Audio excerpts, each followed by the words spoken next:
Good evening and welcome to the Fins and Folklore Podcast. I'm your host, the Shark Man. Welcome to the first official episode of the podcast in the year 2026. The sponsor of this episode is Dubby Energy. With their amazing flavors and clean energy, this energy powder works whether you're a gamer or a gym rat. Go ahead and give them a look on their website. Use my code SHARKMAN10 to get 10% off your first order. Now on to the shark of the week. We're going to be looking at the great hammerhead shark. This shark belongs to the Sphyrnidae family, which also includes the winghead and bonnethead shark as well. The Sphyrnidae family is also the youngest shark family in the evolutionary line. Fun little tip there. This amazing shark is found on tropical waters worldwide, with the largest populations being found in Costa Rica, Florida, and the Galapagos. They're found usually close to shore in the reefs or on the edge of the coastal shelf.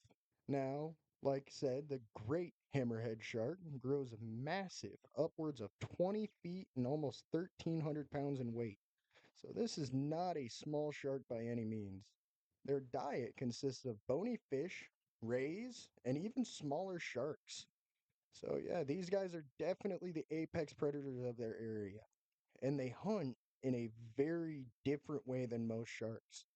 With their very flat and different head, hence the name hammerhead, and by the weird shape of it, they usually act like a solitary metal detector, where they usually hunt alone and they sweep their head from side to side close to the sandy bottom, using their ampullae of Lorenzini to detect the electrical impulses of rays hiding in the sand, as well as finding fish hiding in the coral. A very amazing hunting system. Another behavior for the great hammerhead is they are very migratory and migrate in large groups from 10 to hundreds of sharks. Most of the time, what's been observed is that they're in groups of mostly females, and they communicate using certain swimming patterns, swimming in circles or using head shakes, showing different signs to communicate hierarchy and intentions on where the group's traveling and whether they're hunting or going to find mates, whatever it be. These amazing sharks are actually critically endangered, meaning they are very much in dire need from us and are losing a lot of numbers, and their numbers are actually decreasing as we speak. Their main threats are actually bycatch and overfishing. And a lot of people think, oh, fishing, that's not a big deal. But the one problem with great hammerheads and most hammerhead species is when they're caught from the fight and the muscles they use, even if it's a short fight, the stress on the fish causes them to produce a lot of lactic acid, which is acid produced from exertion of muscles, and it actually causes muscle fatigue, meaning that even if the shark's healthy when you release it, it's most likely not going to be as successful at swimming or hunting and makes it a lot more apt to die or get attacked by predators. So even if it is healthy when you release it, trying to catch them is not the best thing ever. A lot of people say they have a short shelf life, which means people try to get them back in the water as quick as possible because being out that lactic acid will cause them to pass fairly quickly. And even when they are returned, it does as well. This is also a very bad thing, because great hammerheads and hammerheads in general, again, feast on mostly smaller sharks and rays. And they keep the ray population in check, which if they didn't do, we'd see a lot more rays, a lot more of the smaller fish would be eaten, and their populations would lower very severely due to the higher population of rays, which need to be kept in check, which means the great hammerhead is a massive piece of the ecosystem, and we need to make sure to turn our conservation around on that and try to save them and maybe put in some laws to protect the hammerheads from fishing. I know some people see it as a hobby and they're like, oh, don't crack on my fun. I get it. I'm a fisherman as well. But when you're releasing them and they still end up dying, it's not helping the population at all. And it's not, in my opinion, worth the adrenaline rush. You can go out and catch a big enough grouper to get that adrenaline than killing off an endangered species, in my opinion. Now that we're done with that shark segment and our specific shark of the week, let's go into shark news. The shark news, or sharky news, of this week's episode is that the CITES group, which is a group that helps put in laws and have a list of protected creatures, especially marine life, has just added 60 new shark and ray species to their protected list. This includes devil rays and manta rays, as well as the whale shark, which is a very awesome boost in conservation. It's a very big piece of news.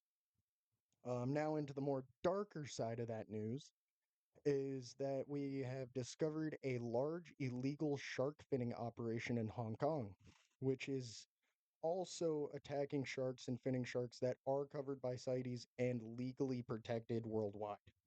So that's a big no-no, and at least we've discovered it, which means we can try to put a stop to it and help the endangered shark species that are being affected. Now, after the Sharky news and the large Sharky segment of this week, let's get into spooky time. So, speaking of odd-shaped heads, which a bonus fact with the great hammerheads is called a cephalofoil, we're going to be looking at a good piece of American folklore, the Melonheads.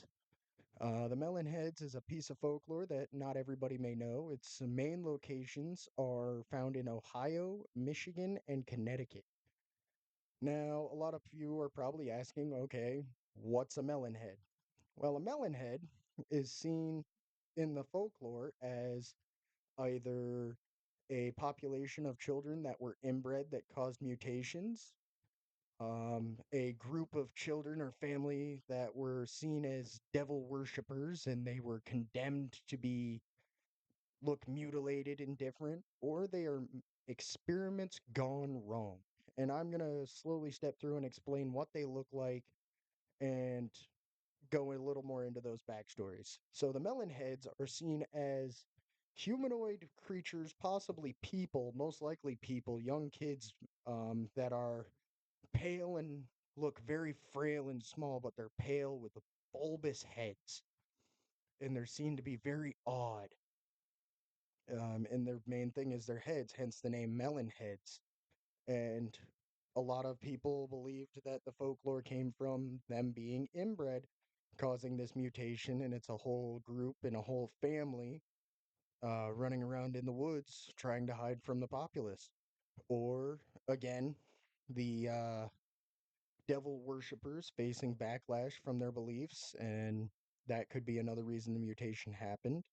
One of the ones I've seen a lot of in different stories on is a Dr. Crow having orphans that he's supposedly taking care of, but is actually performing scientific experiments, causing these mutations and causing them to act aggressive and messing with their whole behavior, just being a really bad guy, abusing and experimenting on these kids because, well, he thought he could.